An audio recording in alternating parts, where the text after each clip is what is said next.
Good morning, good afternoon, or good evening, wherever you're listening to this. You're listening to Fat Unathletic Nerds Talking Sports, the sports pod with dad bods. As you can tell, no intro music this time. We're doing something a little different this time, given the date we're releasing this recording.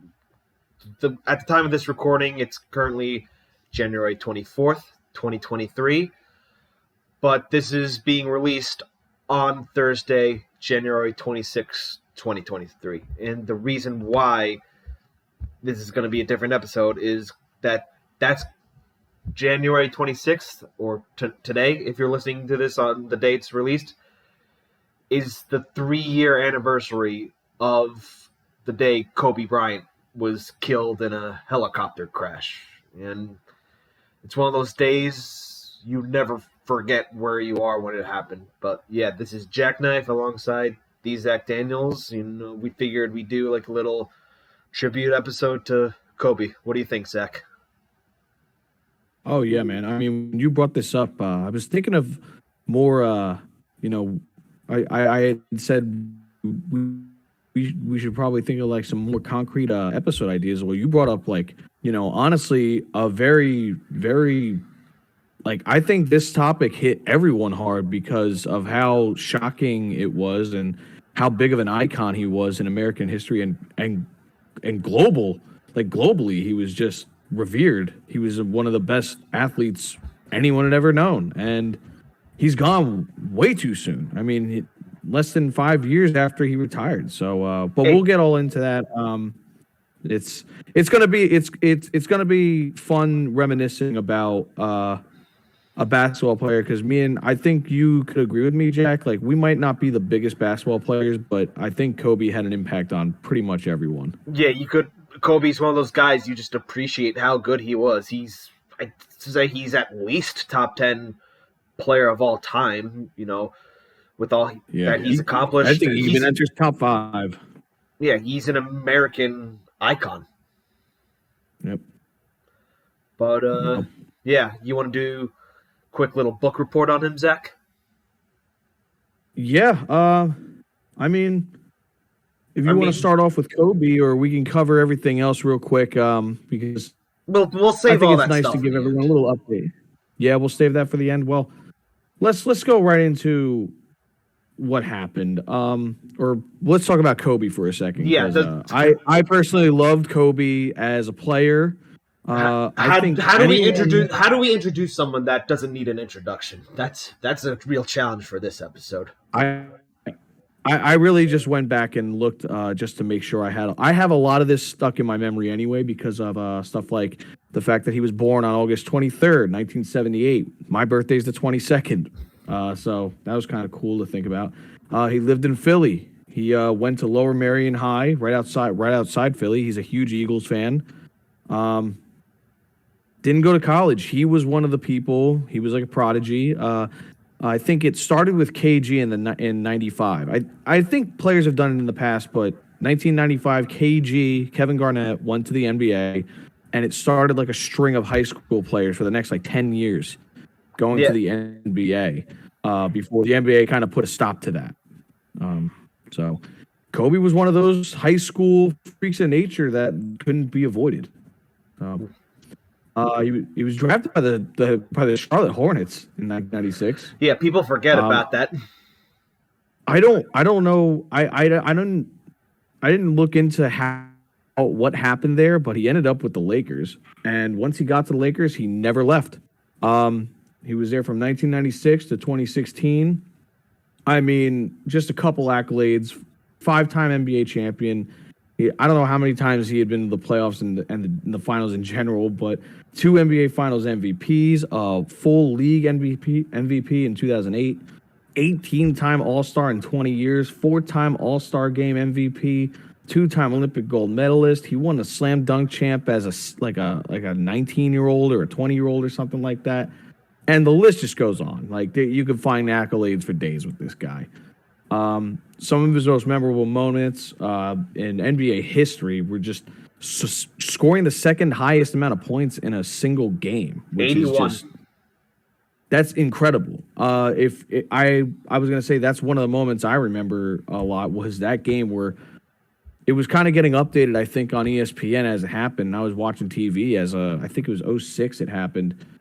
Like a 13-year-old, and I was like, "What is going on? How many is he scored?" And he just kept scoring. He just kept going, and he became known for his countless clutch shots. He just wanted the ball. In the final second of the game, he wanted to make that game-winning shot. He wanted to make that clutch shot. And I think it sparked what everyone has said for years and years when shooting paper balls into trash cans or Kobe. any garbage into a can, just Kobe, just throwing it up there. He had a Mamba mentality, as he called it. He basically called himself because he called him the Black Mamba. And honestly, I don't think you'll ever find anyone as competitive as him. And as much as we like to compare certain athletes to him, I think that dude was like built different. Mindset wise, like the stories you hear of him just never leaving the gym, getting there before everyone, leaving after everyone, just never. It's never enough. You got until the season's over, until you win that championship, it's never over. And the dude was also great for marketing. He had the Kobe system commercials where like a bunch of celebrities and other athletes were asking him questions, and he basically told them you need to give more. There was the one video, I think he was like photoshopped jumping over an Aston Martin. Yeah, I was gonna say, I know what you're talking about, but that couldn't have been real.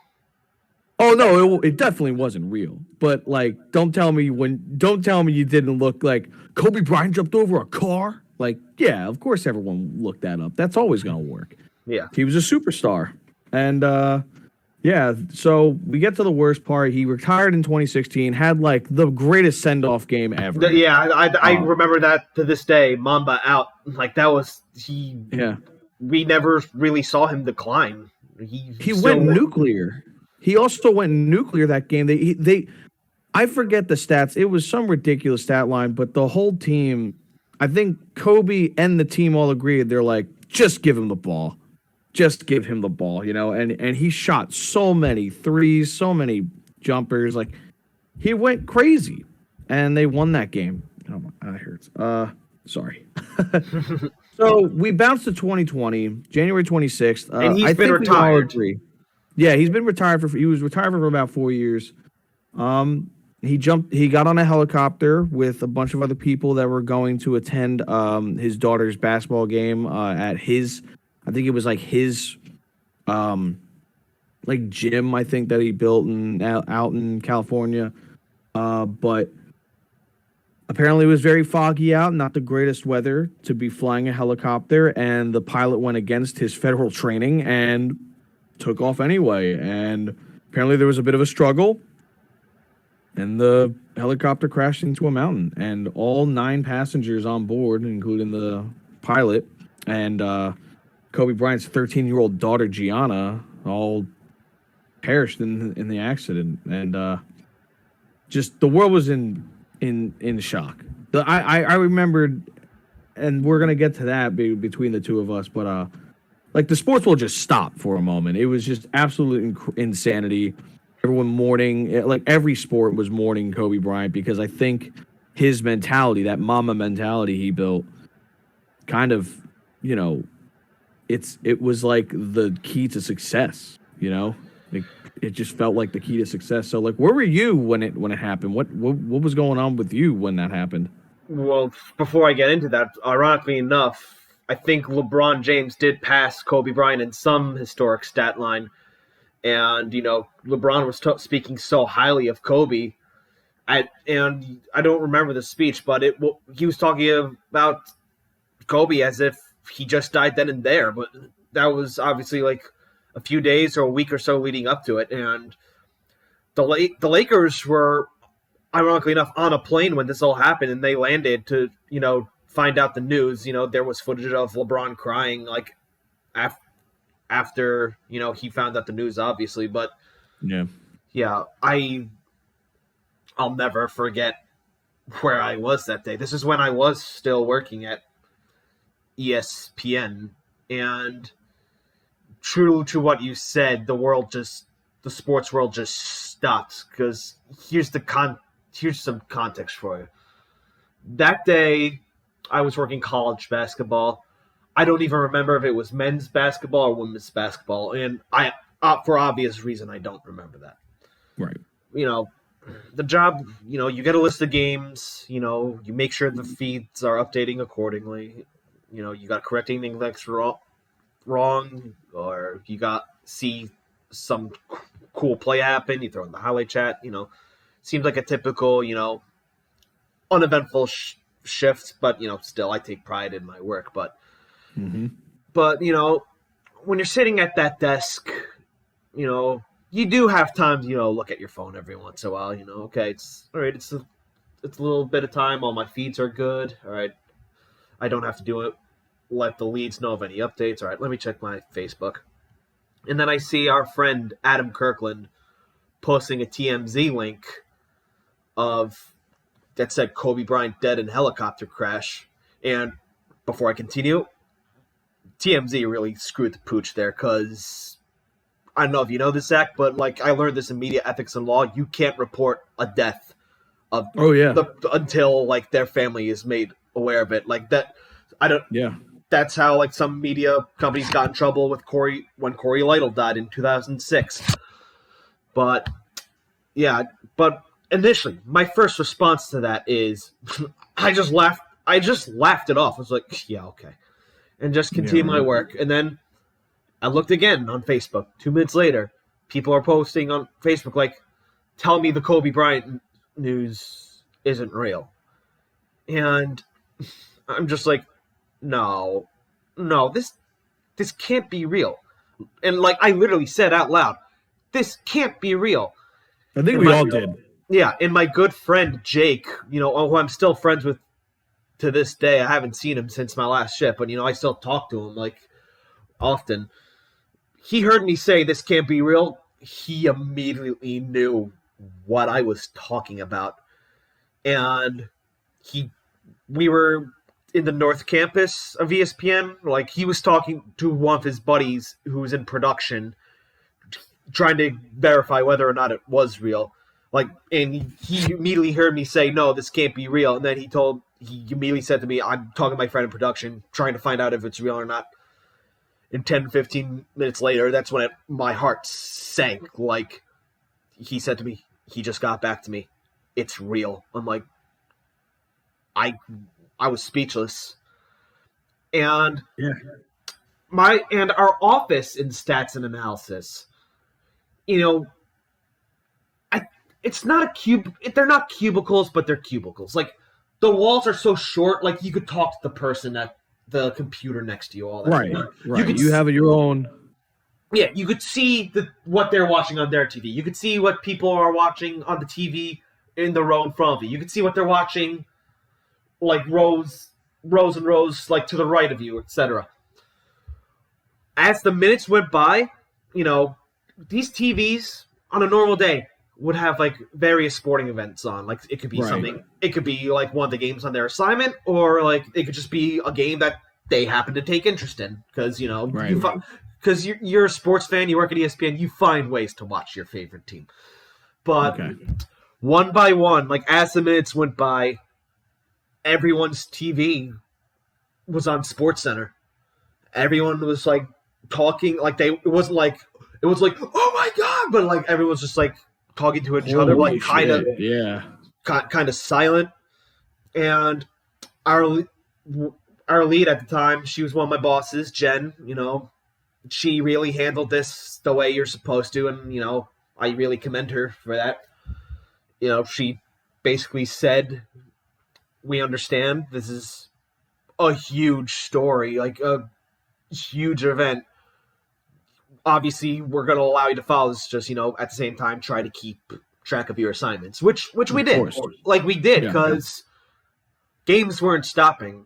And of course. Yeah, much to the surprise of a lot of people, the Knicks played that night, and Mike Breen, he referenced an old comic from when Thurman Munson died, of these two characters. I forget what their names were, but in their comic, it was like, "I'm sorry, I don't feel like playing today." Mike Breen was like, "I'm we got a job to do, but I'm sorry, I don't feel like announcing Yeah, today. I'm sure these players yeah, don't feel man. like playing today, but we did see some beautiful tributes throughout the league, like the day it happened, the day after. Teams were taking each team would open the game with a 24-second violation or an 8-second half court violation in tribute to Kobe because he wore both those numbers. Yeah, crazy, But yeah, crazy shit, man.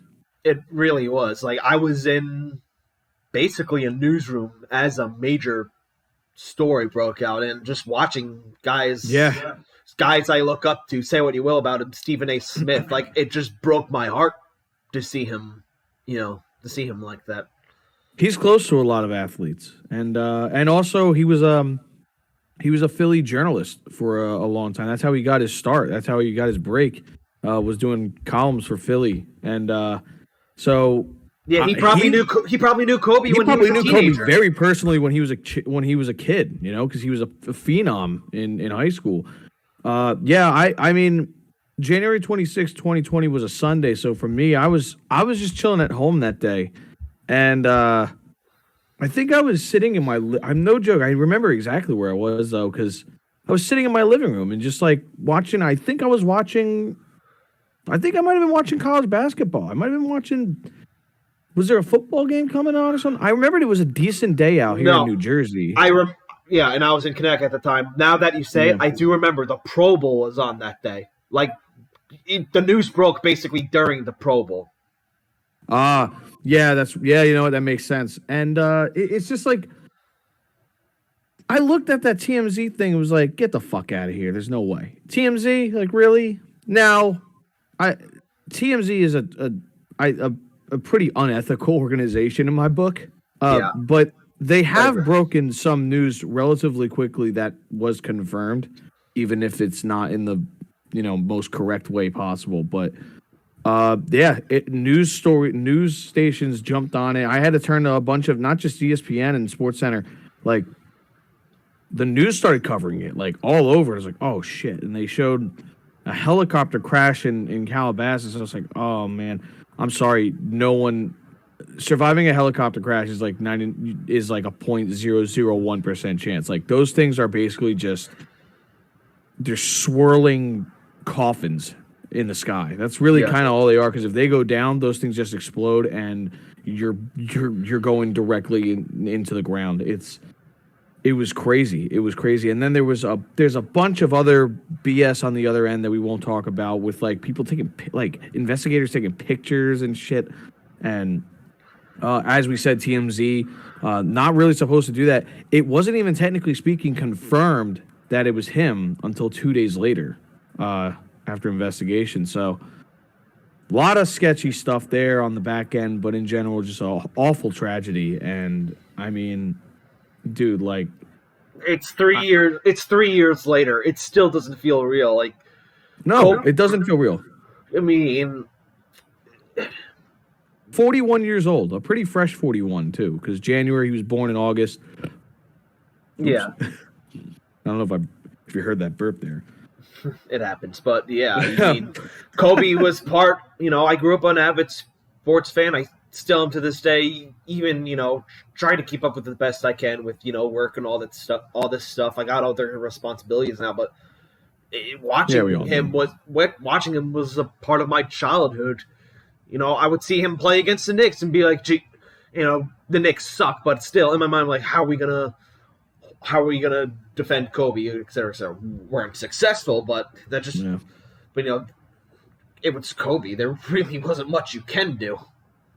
I'll be honest too. I don't think the NBA is the same without him anymore, because I feel like now everyone talks about load management, and there's games where a lot of superstars just sit out.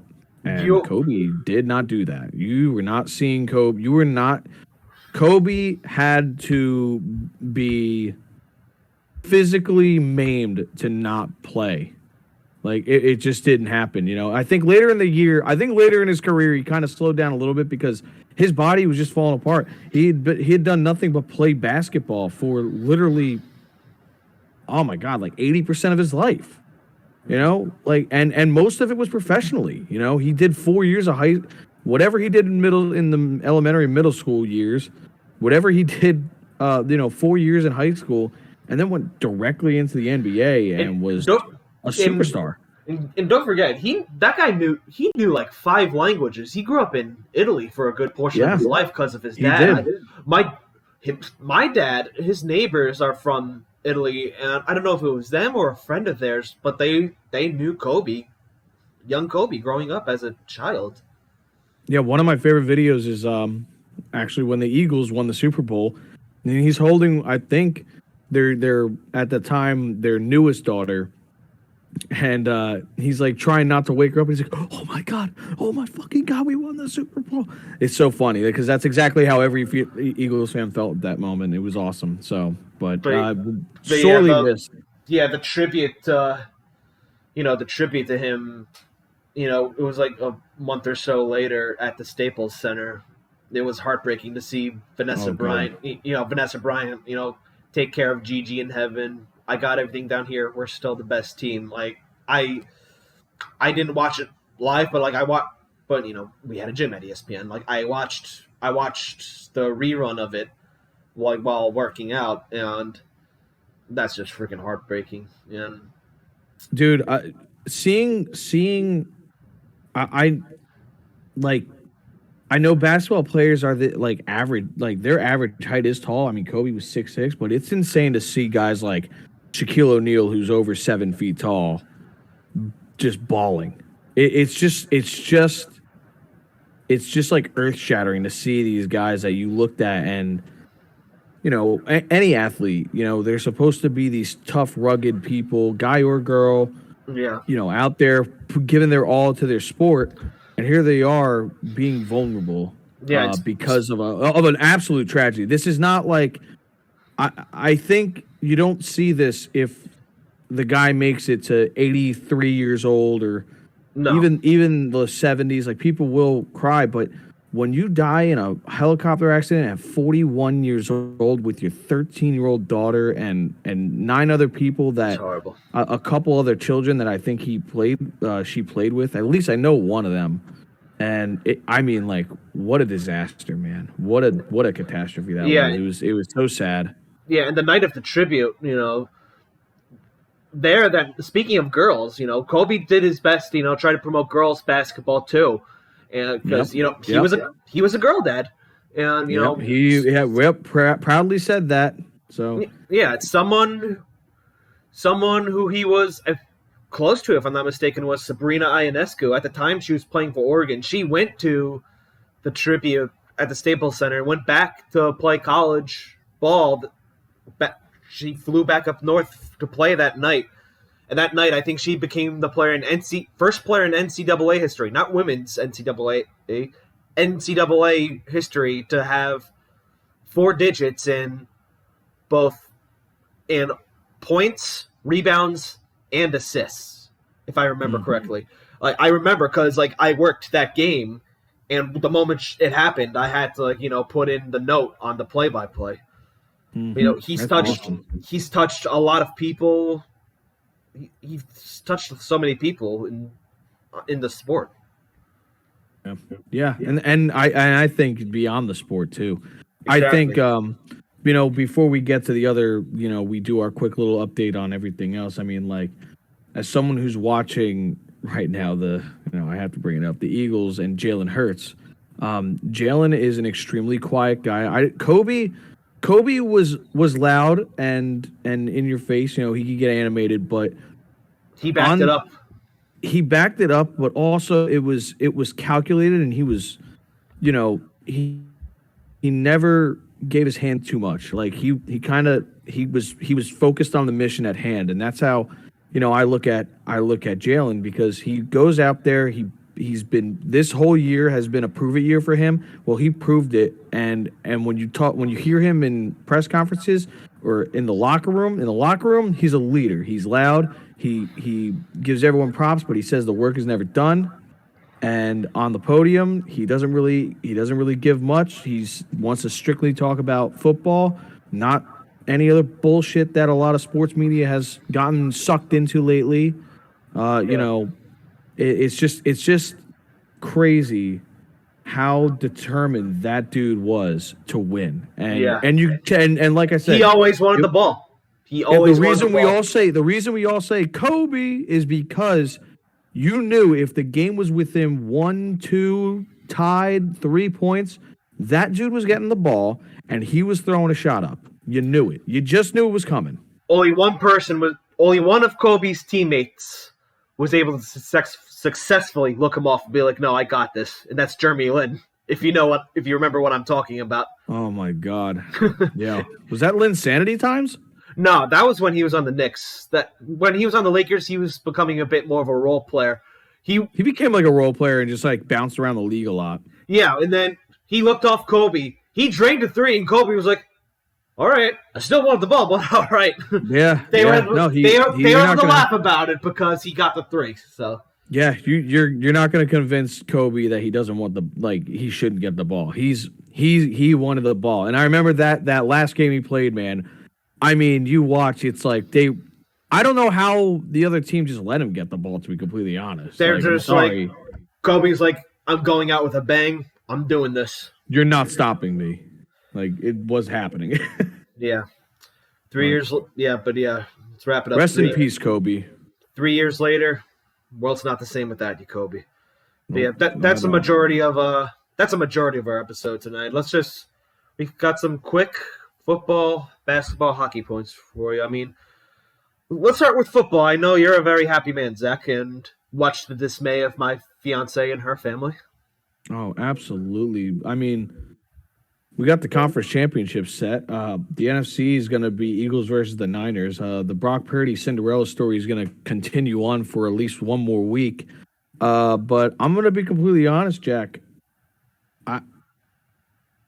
I don't know. I don't think Brock Purdy's faced a team that's built like the Eagles.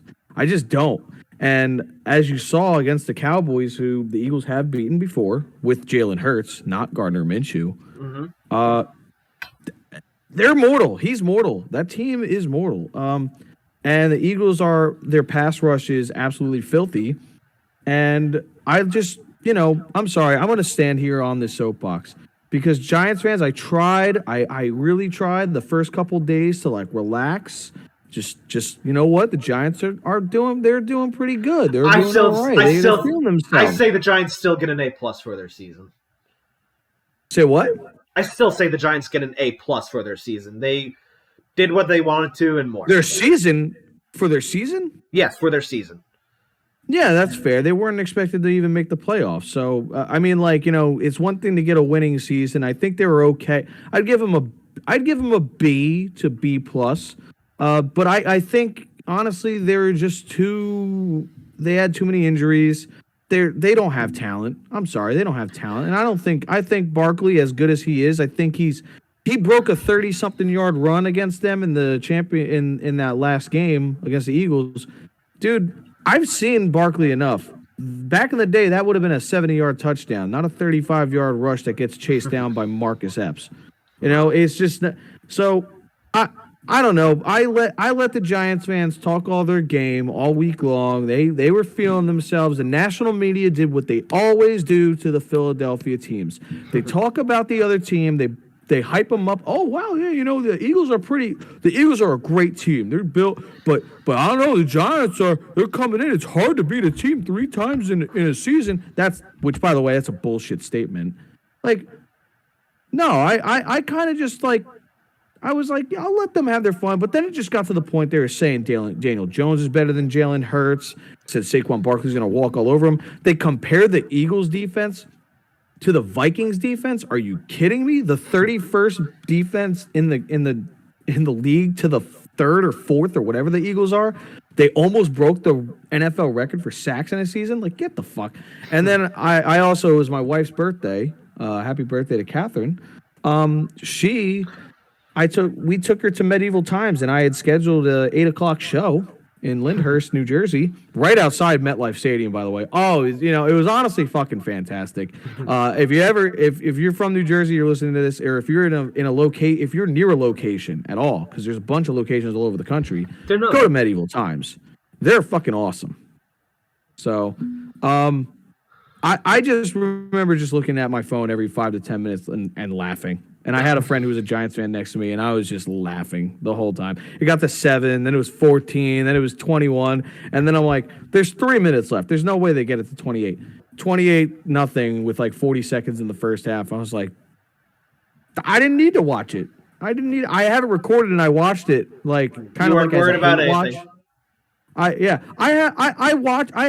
hate watched it. I hate listening to some Giants podcasts because I fucking hate the Giants. I think they were frauds, not as big as the Vikings, but I thought they were frauds. And the national media did what they usually do. They like to pump up the New York teams. That's me. I'll hate listening to Spit and Chicklets whenever like the Rangers like are on a run because like they're a bunch of freaking clowns. Those guys, but yeah. Where are they from? Boston. You know, there you go. They played for and 2 of them played for the Penguins, so they're Penguin simps, suckers idolizing mediocre Penguins, and but yeah, I think we talked enough NFC Championship. Let's go into the AFC. Yeah, did you see either of those games? Yes, I did, and Mahomes is a little dinged up. That's gonna make things interesting. I mean, Burrow and the Bengals have beaten them like the past 3 times, if I'm not mistaken. So I don't think Burrow's lost to them. Yeah, but the Chiefs are the underdog in my opinion. They have home field advantage, but I think they're the underdog. You know, Mahomes beat the Jaguars. You know, and again, the Jaguars are up and coming. Peterson, Lawrence, they're on the come up. So that was there. I was so surprised. I mean, I don't know what that Chargers one was, because we didn't talk about that. We haven't done an episode since. I didn't see it when it happened. It was late. It was late that night. I checked the scores, like 27-7, game over. And then I heard what happened. I'm like, what? Yeah.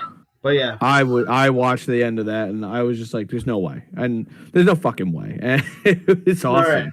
But yeah, that's that conference. Sorry, one more point, Zach. No, well, all I was going to say is we got Eagles versus 49ers, we got Chiefs versus Bengals, and I'm going to let you know, as a football fan, that's awesome. All 4 of these teams are great. We're gearing up for what should be a good Super Bowl no matter what. But this weekend, enjoy it because these 2 games should be fucking fun. Personally, I think it's going to be Eagles-Bengals, but that's just me. Anyway. I think so, too. To the New York Jets, they got... I don't know if they got rid of Matt LaFleur the last time we talked, but or not Matt LaFleur, Mike LaFleur. But they didn't do it before the last time, but okay, it happened. But yes, it did happen, and some good news for them. The Pro Football Writers of America elected 2 Jets offensive and defensive rookie of the year. Sauce Gardner on defense. I recently got a black Sauce Gardner jersey. Maybe I'll debut that next episode.